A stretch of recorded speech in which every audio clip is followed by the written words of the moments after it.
আসসালামু আলাইকুম বন্ধুরা, কেমন আছো সবাই? আশা করি ভালো আছো। আমিও তোমাদের দয়ায় অনেক ভালো আছি। আজকে আমি আমার কাঠগোলাপ গাছ এক টব থেকে আরেক টবে প্রতিস্থাপন করব, সেই ভিডিও তোমাদের সাথে শেয়ার করে নিব। আর এর সাথে তোমরাও কিছু টিপস পেয়ে যাবে। তো ভিডিওটি শুরু করি, আর তোমরা আমার সঙ্গে থেকে আশা করি পুরো ভিডিওটি দেখবে। এই যে এখানে এই ড্রামটার ভিতরে আমার এই যে কিচেন কম্পোস্ট রাখি, আমি সবসময় করি এটার ভিতরে যত সবজির খোসা মশা। তো আমার ওই বালতিটা যেহেতু ভেঙে গেছে, কাঠগোলাপের মানে ভেঙে গেছে বলতে কি উপরে একটু ভাঙছিল, পরে আমি গাছটা বের করে নিয়েছি, অনেক শক্ত হয়ে গেছিলো মাটিগুলো। আর আমার বালতিটা একটু ভাঙা ছিল, এই কারণে আমি বের করে নিয়েছি। আর ওইখানে জায়গা হয়েছিল না, দেখলেই তো বন্ধুরা কতটা শিকড় এসেছিলো ওইখানে। তো আমি এইখানেই বসাই দেবো সরাসরি, যেহেতু কাঠগোলাপ গাছ অনেকটা বড় হয় একটা সময় এসে। তো এই কারণে আমি এখানে এই যে দেখো আমি এখানে বসাই দেবো। এটা আমার সিদ্ধ করা আছে, নিচে পাতা আছে, আর কিচেন কম্পোস্ট করা আছে এটার ভিতরেই। তো এখানে এখন আমি বসাই দিব। তবে এই যে দেখো আমি এই যে এটা হচ্ছে অনুখাদ্য, সব কিছু আছে এই অনুখাদ্যর ভিতরে, এটা দিব। এটা হচ্ছে একটু সামান্য চুন নিছি, আর এখানে আমি নিছি দানাদার ওষুধ। এটা আমি নিয়ে নিছি একটু একটু সরিষার খোল, এই যে একটু সরিষার খোল, নিম খোল, একটু এচএম সল, একটু ম্যানসা ছত্রাকনাশক, একটু বোরন। এই সব কিছু আমি এখানে দিয়ে দেব। এই যে দানাদার ওষুধটা এটা আগে দিয়ে নিই, কারণ এর ভিতরে যদি কোনো রকমের পোকা টোকা হয়, কেঁচু পিঁপড়ে, তো সেগুলো মারা যাবে। আর এই ম্যানসা সারটা দিব, যেহেতু কোনো যাতে এখন বৃষ্টির দিন শর্ট না লাগে। আসলে আমি আর কিছুদিন পরে রিপোর্টিং করতাম, কিন্তু এখন করে নিলাম, কারণ আমার বালতিটা একটু ভেঙে গেছিলো, আর শিকড়গুলো এমনভাবে হয়েছিল, গাছের পাতাগুলো একটু হলুদ হলুদ হয়ে যাচ্ছিলো। তার মানে বোঝা গেল যে আমার এই গাছটা মানে খাবার একটু ঘাটতি ছিল, যেহেতু বালতি ছোট ছিল, খাবারের ঘাটতি হয়েছিল, গাছটা বড় হয়ে গেছিলো। এই কারণে আমি এখানে এখন বসাই দেবো আস্তে আস্তে। এর ভিতরে আমি সব কিছু এটা আমি দিয়ে নিলাম।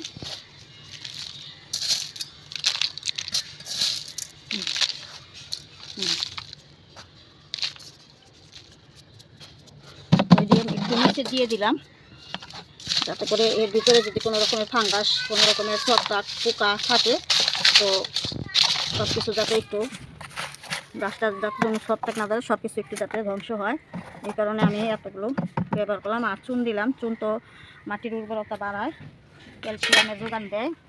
আর কিছুটা তো এখানে আমি বসাই দেবো গাছটা। আর কিছু শুকনো পাতা আছে, কিছু পাতা লতা, সেগুলো দিয়ে দিলাম।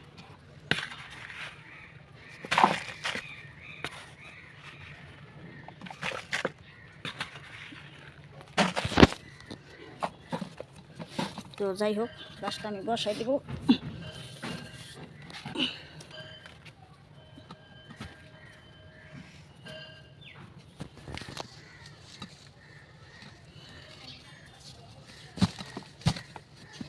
তো এই যে মাটিটার ভিতরে একটু দিয়ে নেই, বেশি দিব না। আর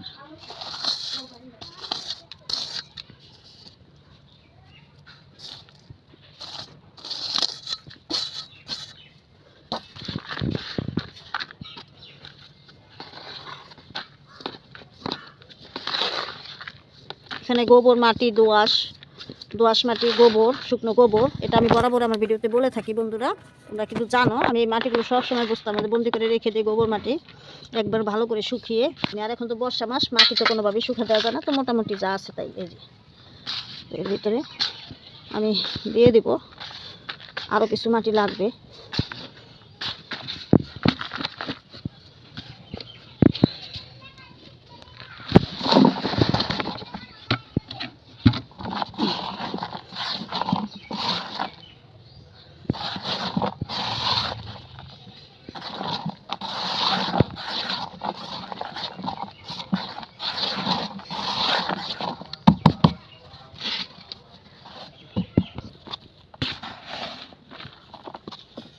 এই যে লাগাই দিলাম।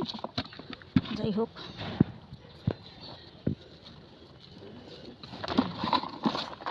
আর কিছু দিব না, গাছটা যখন ধরে নেবে।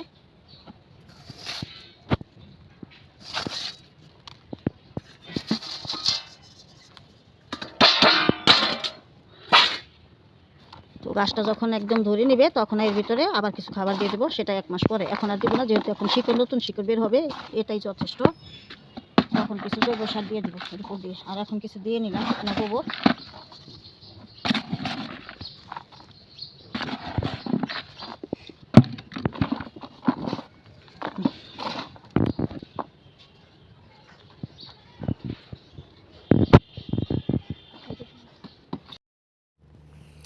আমার গাছটি অনেকটা লম্বা, দেখতে পারতেছো বন্ধুরা।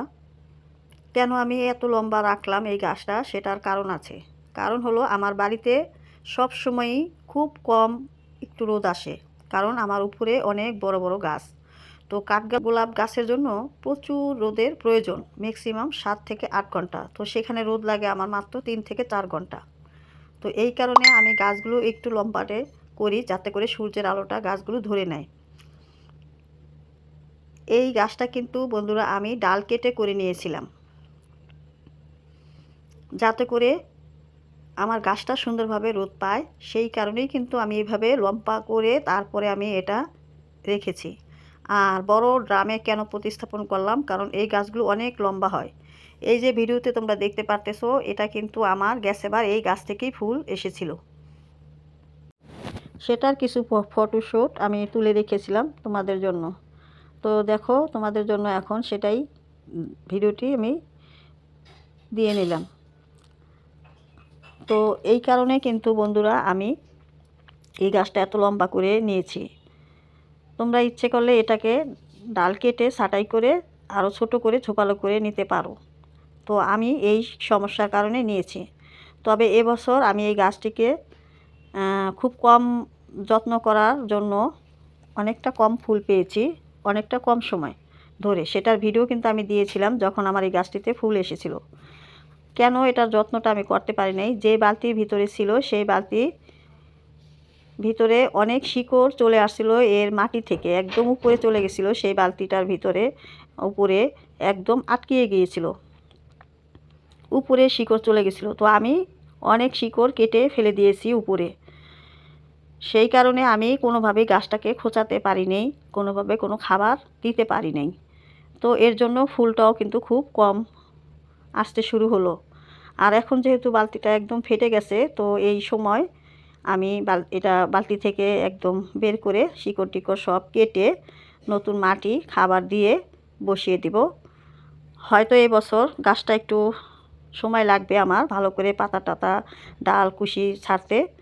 আমি শীত চলে গেলেই আমি আবার এই গাছ থেকে পুনরায় ফুল পাওয়া শুরু করব। তো এখন তোমাদের সাথে আমি শেয়ার করে নিব সম্পূর্ণভাবে কিভাবে তোমরা টপে ফোটাতে পারবে কাঠগোলাপ। আর কাঠগোলাপ গাছের যত্ন পরিচর্যা সব কিছু এখন আমি তোমাদের সাথে খুব সুন্দরভাবে শেয়ার করব। এটা তো আমারটা দেখালাম, আর আমি এখন যেটা তোমাদের জন্য শেয়ার করব, সেটা তোমরা যদি ধৈর্য ধরে আমার কথাগুলো মন দিয়ে শুনো, তাহলে অবশ্যই তোমাদের এই বিষয়ে আর কোনো সন্দেহ থাকবে না। কিভাবে তোমরা কাঠগোলাপ গাছের যত্ন, কিভাবে তোমরা কাঠগোলাপ গাছের খাবার, কখন কোন খাবার দিবে, কখন গাছের যত্নগুলো নিবে, সমস্ত কিছু তোমাদের জন্য তথ্য আমি সংগ্রহ করে নিয়েছি বন্ধুরা। এখন তোমাদের সাথে আমি এই শেয়ারগুলো করে নেব। আমি এই কাঠগোলাপ গাছ আমার ননদের কাছ থেকে একটি ডাল এনে তারপরে সেটা আমি এতটা বড় করে আমি দুবার ফুল পেয়েছি এর থেকে। কাঠগোলাপ গাছটা আসলে আমড়া গাছের মতো। আমড়া গাছ যেমন শীতের ভিতরে ডরমিনেশন চুপ মেরে থাকে, এটা আস্তে আস্তে যেই গরম পড়া শুরু করে তখন প্রচুর পরিমাণে পাতা শাখা বের হয়ে একদম ফুল ফল সহ চলে আসে। ঠিক সেইভাবেই কাঠগোলাপ গাছও কিন্তু একই। এটা কিন্তু পুরো গরমেই একেবারে মার্চ এপ্রিল মে জুন ফেব্রুয়ারি, মার্চ এপ্রিল মে জুন এর ভিতরেই ফুলগুলো কিন্তু গাছে ফোটা শুরু হয়ে যায়। অনেকের ফেব্রুয়ারি মার্চ থেকে শুরু হয়, অনেকের একটু দেরি হয়, সেটা হচ্ছে যত্নের কারণে। কিন্তু আমরা যদি সময় মতো ঠিক মতো যদি এর যত্নটা নিতে পারি, তাহলে কিন্তু একদম শুরুর থেকেই, যেমন ফেব্রুয়ারি মাস থেকে কিন্তু পুরো 6 থেকে 7 মাস আমরা এর ফুল পেতে পারি এই গাছ থেকে। এরপরে আস্তে আস্তে ফুল ফোটা কমে যায়, আর শীতে একদমই ফুটতে চায় না অনেক গাছে। এটাই হচ্ছে কাঠগোলাপ গাছের একটি আদর্শ গাছ নিয়ম। শীত শেষ হলেই কিন্তু প্রাণ ফিরতে শুরু করে কাঠগোলাপ গাছ, সেই আমড়া গাছের মতো গজায় নতুন পাতা, শুরু হয় ধীরে ধীরে ফুল ফোটা। যদি পুরাতন গাছ থাকে সেটা প্রতিস্থাপন করে নেওয়া যায় সবচেয়ে ভালো মার্চ এপ্রিল মাসে। তবে এছাড়াও সব সময় এই গাছ প্রতিস্থাপন করে নেওয়া যেতে পারে যদি প্রয়োজন হয়। মোটামুটি সারা বছর ফুল ফোটে কাঠগোলাপ গাছ থেকে। তবে যদি ভালো রোদ পায়, খাবার পায়, তাহলে সবসময়ই কাঠগোলাপ গাছে ফুল দিয়ে যায়। নার্সারি থেকে কিনে এনে যেমন টবে লাগিয়ে নেওয়া যায়, তেমনি বীজ থেকে চারা তৈরি করা যায়। আবার ডাল কেটেও কিন্তু চারা তৈরি করা যায়।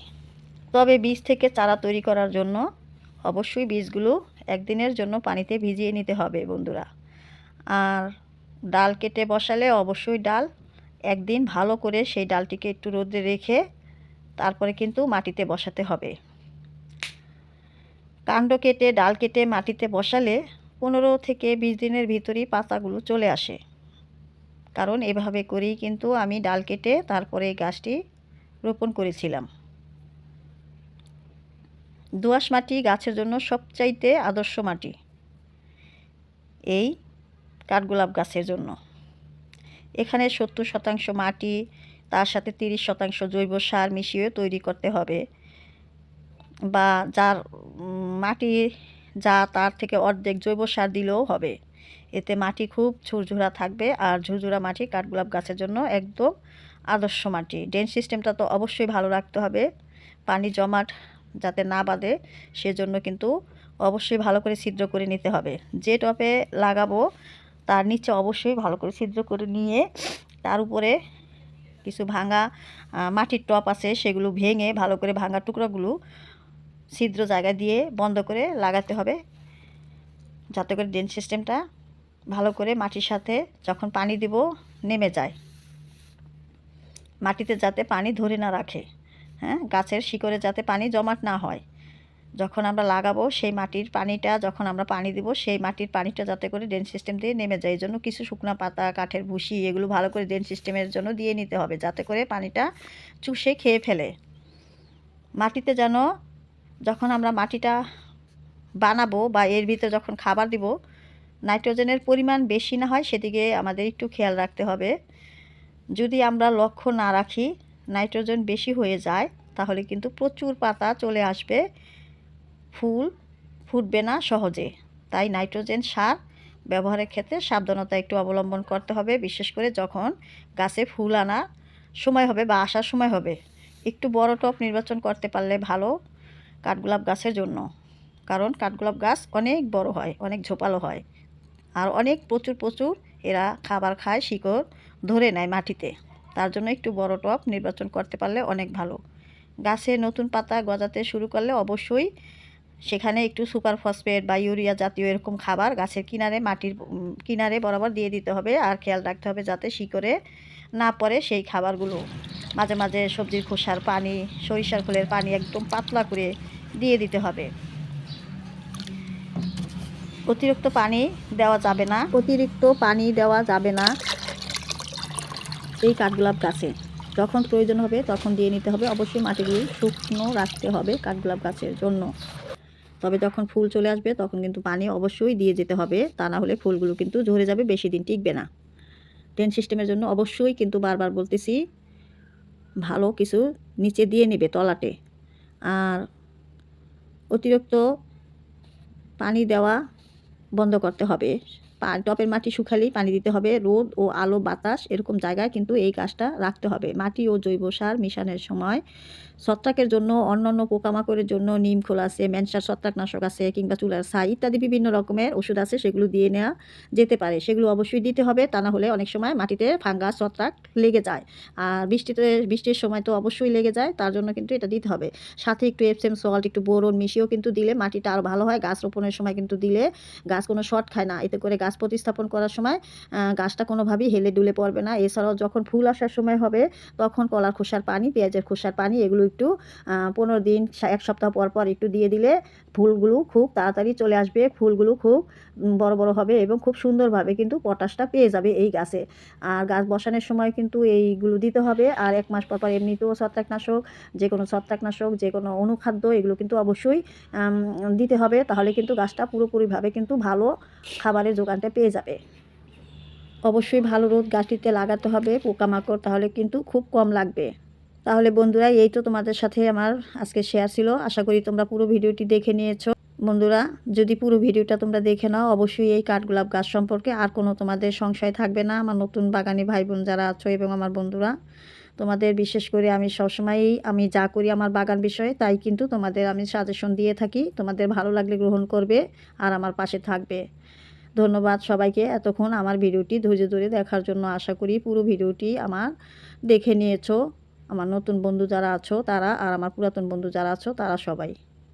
ভালো লাগলে একটি লাইক এবং সাবস্ক্রাইব করে বন্ধুদের মাঝে শেয়ার করে দিও।